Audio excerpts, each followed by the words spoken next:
Welcome to the hit podcast, H.I.T, Human Resources, Insurance, and Technology. I'm your host, Toby Kennedy. As we do every week, we are dropping into your feed on Tuesdays with what I hope are bite-sized, digestible, well-curated, really good conversations going on in the space. This week's episode's got me talking all fast. I'm super excited to jump into it. It will be no exception. This week's episode is brought to you by Montage Insurance Solutions. And without any further ado, I bring in Al Lewis. Al Lewis, who goes by the Quizmeister-In-Chief. Al, I am so excited to have you on. Thank you for being here. Well, thank you for having me, Toby. So I got to get right into it, where normally I'm like, hey, give me a little bit about your background, your resume, tell me who you are, and please do that. And please mix in how we wind up being a CEO and Quizmeister-In-Chief. I love this.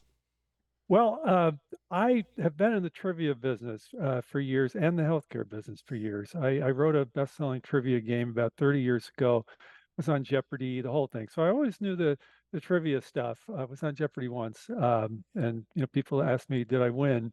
And I say, "Well, I was on Jeopardy once, right?" So, Yeah.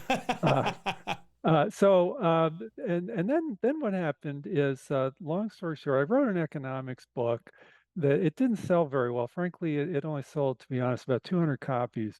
One of them made it into the hands of the station manager of the NPR affiliate in Washington, D.C.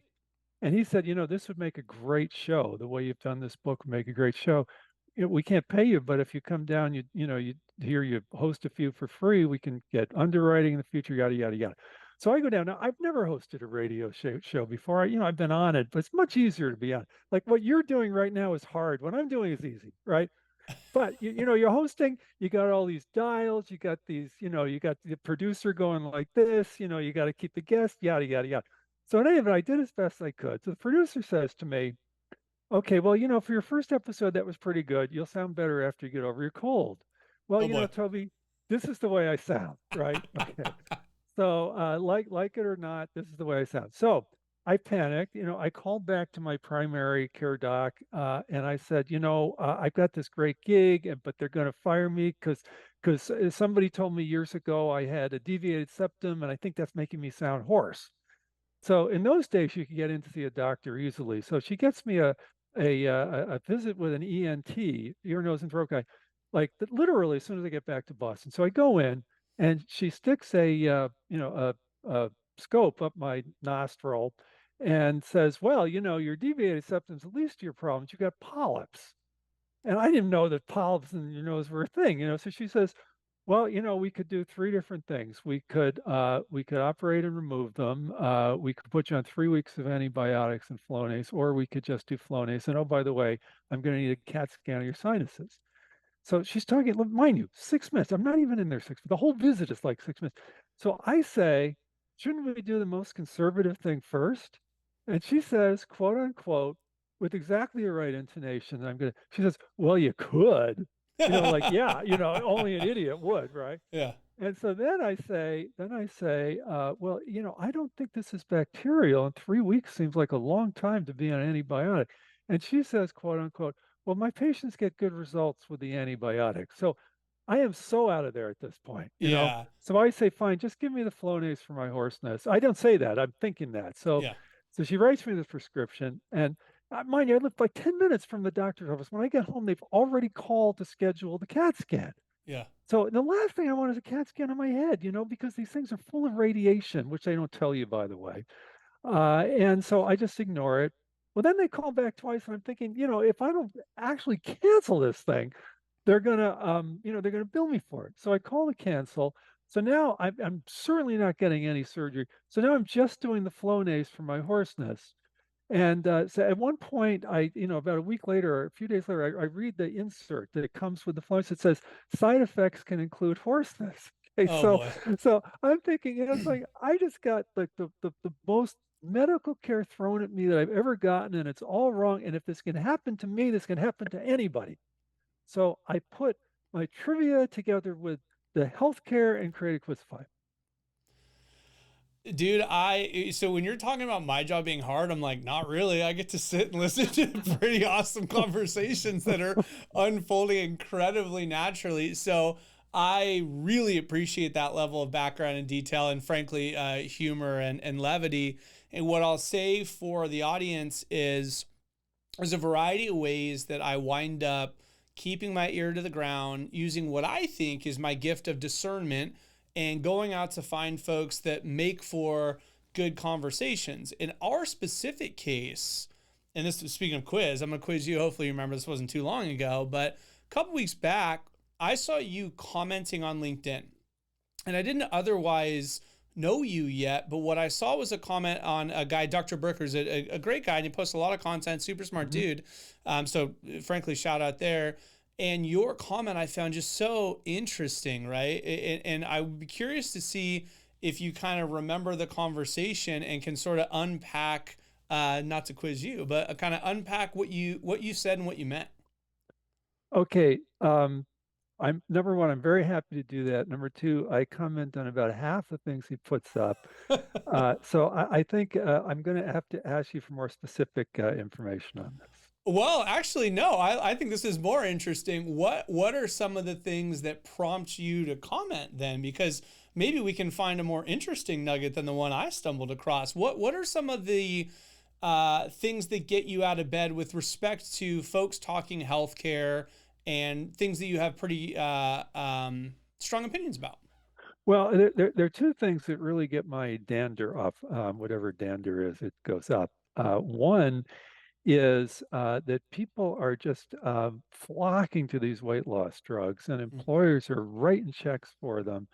And almost two-thirds of people are going to drop out within the year. So all that money is wasted. They're expecting their PBMs to pre-authorize these things. And the PBMs are making a ton of money on them. Yeah, so you're talking about the pharmacy benefit managers, and are you talking about the GLP-1s like the Ozempics of the world? Yes. Yeah. Okay. And the Mounjaro, the Wegovy, those things. And what I think is just, why don't you just, instead of like trying to say, does this person weigh enough, which is very easy to cheat on if you want the drugs, what we say is let's just give them a long quiz on the side effects. And if they understand the side effects and they still want the drugs, let them have it. But guess what? Most people, when they hear these side effects, aren't going to want the drug. So we're both male. So let me give you, for instance, does the risk of erectile dysfunction go way up, go way down, stay the same, or they don't know if you go on these drugs? I can't say I've looked into Well, it. I imagine that they go up. They go way up. Yes, Yeah. they go up by factor 3. So if people know that, a lot of people are going to say, no, thank you. I mean, you can probably tell I'm pretty thin, but let me tell you, if I weren't, I'd be saying no, thank you right there. And there are many other things like that. There's a small risk of cancer. There's a very small risk of blindness. There's a big risk that you're going to end up with an intestinal issue because you're not getting enough fiber. So you put all this together, and people don't need the PBMs to pre-authorize this stuff.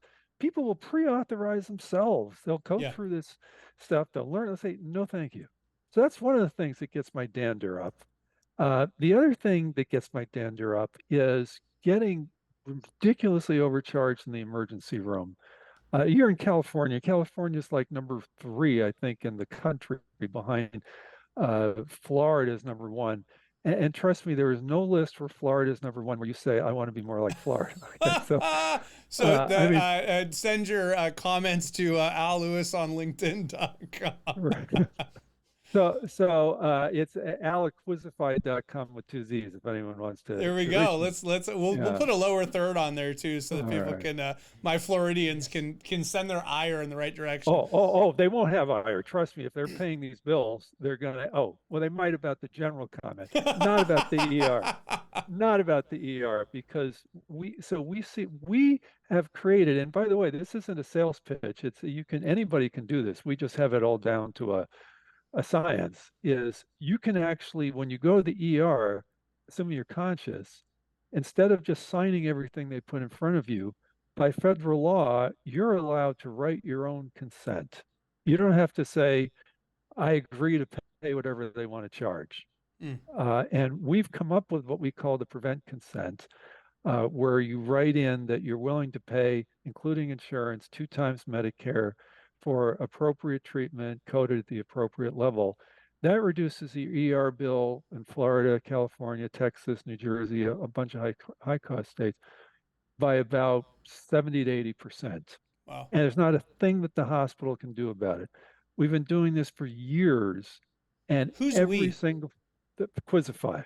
Quizify. So Yeah. Quizify, you've been what, telling members to write this down and you've been tracking the Uh, data? Talk to me about that. yeah, yeah. We actually have it down to it's all tech now. We send the hospitals in somebody's area the consent in advance. We just send it to them and we say, if somebody comes in with this account number, this is the consent. And then the ID cards have a little sticker on them that says see consent on file.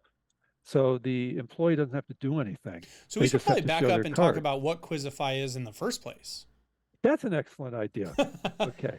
So imagine Jeopardy meets health education meets Comedy Central. Okay, so we teach people stuff like the examples I was giving you on the weight loss drugs Hmm. that seriously change the way they look at healthcare. Yeah. And one very simple, very popular example is what would you do, Toby, if you had a cavity or your kid had a cavity? If I had a cavity or my kid had a cavity, Yeah. I would go to the dentist that I've established a relationship such that I don't even second guess them anymore. I would take them at whatever advice they give as far as the filling, and I would receive whatever treatment they put in front of me without asking a second question. Right. And that's what 90% of people would do. There is something that you do not have to, that you can use where you do not have to fill a cavity, assuming it's not really big, called silver diamine fluoride. The dentist just paints it on the cavity and the cavity ends. It takes 2 minutes, costs $40, and there's zero pain. No needles, no filling, no drilling. And the dentists simply don't tell you about it because I've done the math. There's something like 120 million cavities filled a year. If and you about three-quarters of them could use the silver diamine fluoride. If every dentist did every cavity the way they're supposed to do it, the revenue for the entire dental industry would fall by about 20%. So they all have this stuff in stock, but what we say at Quizify is you have to ask for it because they have it in the back room and they'll get it. And in fact, Toby, I had a cavity about 2 years ago. And so, the way like they do the exam and like it's a little sticky, So she says, oh, okay, well, we'll make an appointment to fill it. And I said, quote unquote, well, why don't we just use silver diamond fluoride? You have it back there, right? She says, yeah, we could do that. She says, the funny thing, nobody ever asks for it. Of course, nobody ever, because we don't know it exists, right? Yeah. So that is one of our most popular things, including, I mean, the only downside of it is that it turns the decay black, but most people get cavities either in baby teeth that are going to fall out or they get in their molars and whatnot. So nobody cares. And I say, look, I'm married. Nobody needs to like swipe me right or left or whatnot.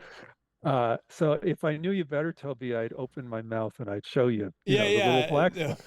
But you can pass I on it for appreciate now. you leaving that and Yeah. me using my imagination. So Yes, thank yes. you. So in any event, so right now, if you have say 1,000 covered belly buttons, so 500 employees, 500 dependents, they're going to get about 300 cavities.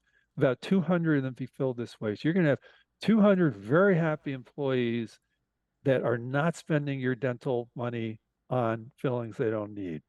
Yeah. Uh, so that's a perfect example of what Quizify does. And we do it using this very entertaining, sort of trivia format, like the question I just asked you, what do you do if you Right. get a cavity? And nobody gets it right. We get about Right. 5% of people getting, you just ask the dentist to paint something on the cavity ends, right? Yeah. And the funny thing is, from my example, I wanted actually to video the thing. So because I wanted to actually show the way it works. So she goes back to get this stuff, and they put those glasses on you now, and they put your head back and Yeah. everything, and so she comes back in, and I've got my head back. I've got the video thing in my hand, and I'm trying to fumble with it to get the video on. By the time I got the video on, she was already done. Right. That's how, Right. yeah. So that's how fast Right. it was. And the weight loss drug quizzes, we call it the Curb Their Enthusiasm quiz. Mhm. You do It's 26 questions, and we say, look, we charge for this, but if at the end of 26 questions they still want the drugs, it's free. Yeah. So, because we're so certain that they're going Yeah. to say, no, thank you. And by the way, the ones who do want the drugs, not only is it free, but we have a 12-month curriculum teaching them basically how to shop, how to eat, how to order food, how to find the hidden sugars. I mean, are you familiar with the product? We can use names on. I mean, you're not being sponsored by Naked Juice, right? I am not being Uh, sponsored by Naked Juice, although I do know those people prior to when they sold to, I think it was Dole or something, that the actual folks the that started it. And I believe, if I'm not mistaken, Naked is one of those juices now. I don't know what the bleedings were doing back in the day, but that it's like 3 or 4 or 5 of the top 10 sugariest drinks are all these juices that you think might be nice or healthy, or even the Green Machine. I think they had to there's a change the green machine. packaging on because it was kind of ultimately, now with current ownership, misrepresenting what's in it. It is absolutely misrepresented. It said, and this is, you sounds like you know a lot about it. It says no sugar added right on the label, but there's 53 grams of added sugar. So that's the kind of thing we teach people. Now, you might say, how can they get away with that? And we teach them that as well, which is that if there's 60 plus different kinds of added sugars, Toby, and uh, some of them are concentrated fruit juice, which is an added sugar. But there's a loophole in the FDA regs that says if you sweeten fruit juice with concentrated fruit juice, it does not count as an added sugar. Right. So that's the But kind of thing we ultimately, teach. your liver doesn't know the difference, and Yeah, of therefore, course from a not. health Yeah, standpoint, down market. it's it's horrible, Right. horrible stuff. So So I'm sorry, I was going to say, so okay, I love these examples and I love this conversation, but I still feel like, if I'm the kind of, to borrow from the juice, if I'm just listening naked and I'm just a listener that's come in fresh, clean, I don't know much about this. I'm really trying to wrap my head around Quizify as a product or a point solution, or right. you said my employees pay for this GLP-1 solution. Like, how does the relationship work? What I know that, broadly speaking, the value, but talk to me more specifically about kind of the interactions and how it looks from a member standpoint, from an employer standpoint. Okay, well, from an employer standpoint, it couldn't be easier because there's no data feeds involved except for knowing, contact information. There's no personal health information involved. You just say, I want Quizify, and I see what topics do you want us to quiz on? Mhm. And we have all these quizzes, and we say, do you want any custom questions about your benefits or training or anything like that? And we do that, and then we charge per quiz. So you don't have to worry, oh gosh, are my employees going to be engaged? And not only do we charge per quiz, at the end of the quiz, each quiz, we say, did you learn anything new?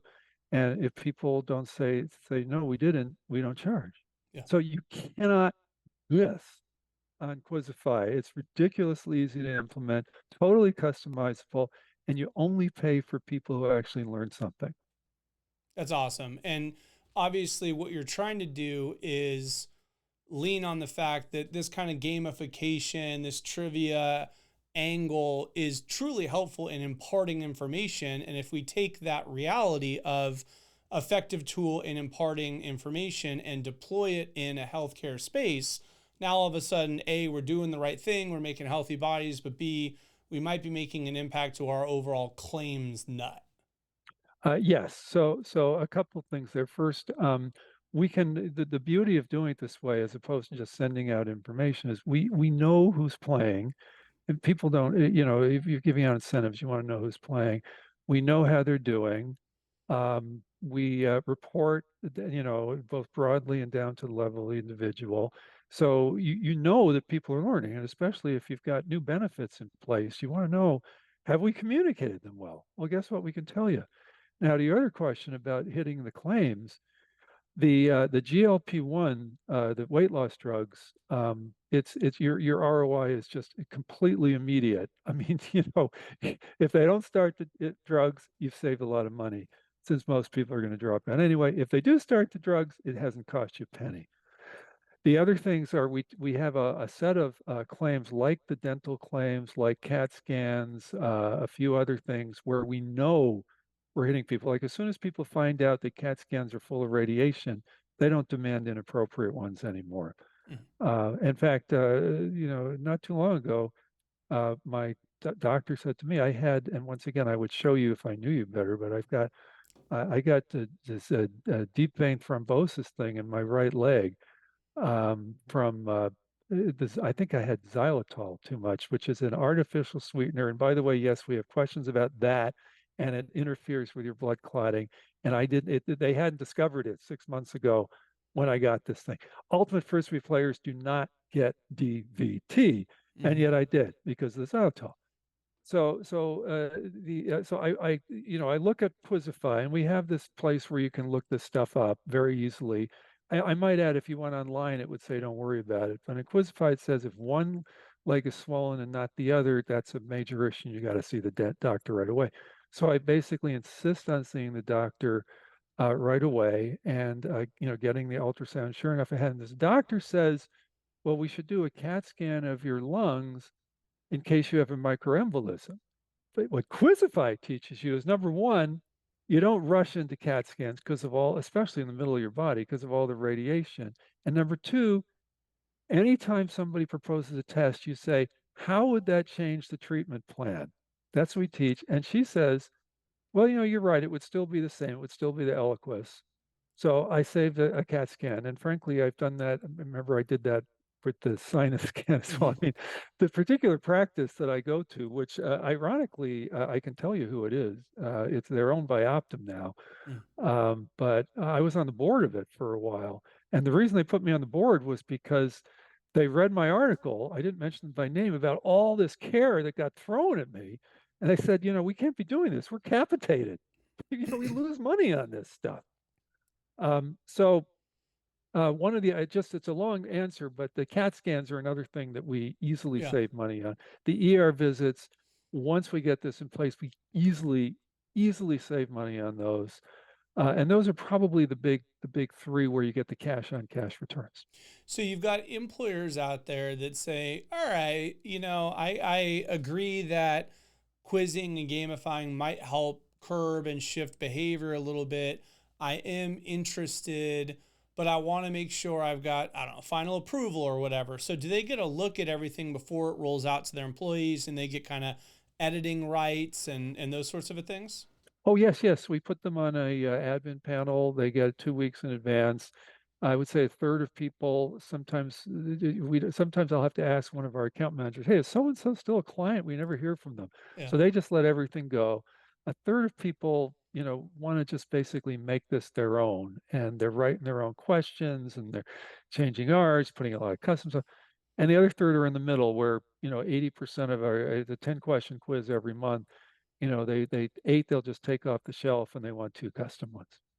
How about we end with a success story? Well, not including my own, I would say the biggest success story, we have actually quite a number. I'm trying to think what the biggest one. Well, the Vermont teachers are amazing. I mean, first of all, Vermont's a rural state. So they've got every town, I think they have 300 or 254 towns. They all have their own schools. So, I mean, there's probably more teachers per capita in Vermont than anywhere else. And so many of them love Quizify that literally every month, 2% of the entire adult population of Vermont is playing Quizify, That's pretty cool. and they're loving it. And you're saying, well, are they saving any money? What typically happens, Toby, literally what happens every time, except with the GLP or the weight loss drugs, where it's cash on cash, is we put in the contract that we guarantee 100% of our fee at risk for savings, but we're so inexpensive that companies will go to their actuaries, and it turns out it would cost more for the actuaries to figure out if we save money than Quizify costs. So we tend to do everything now on the basis of engagement. Did Yeah. employees play the quiz, and did they say that they learned something? So, And at the price of Quizify, that's a bargain. yeah. And when you say low and bargain and what, give me like a ballpark. If you were to pay on a per member per year basis as opposed to per quiz, it's 12 whole dollars, unless you're big, in which case it's less. Yeah. If you're paying per quiz, well, it depends on once again the size, but you're paying like $5 for every quiz that is taken where the person says they learned something, with a maximum of $15 a year. Yeah. So we can take the engagement risk, you can take the engagement risk. Whatever you do, you're spending $10,000 on employees. And what you always say, Toby, is that healthcare is the only thing where every employee gets an unlimited budget and no training in how to spend it. Well, for $12 a year, we give you that training.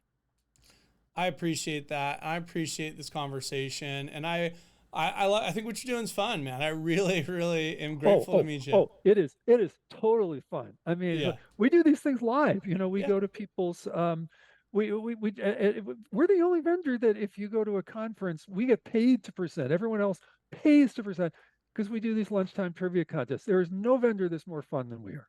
That's awesome. Well, thank you so much. And thank you guys for joining us. That's all the time we have for this week's episode. Thank you to our sponsors, TrueHue. Thank you guys for joining us. Thanks to Al for being on, the Meister of Quizzes himself. Join us next week. Join us every week. And until next week, make this the best week yet.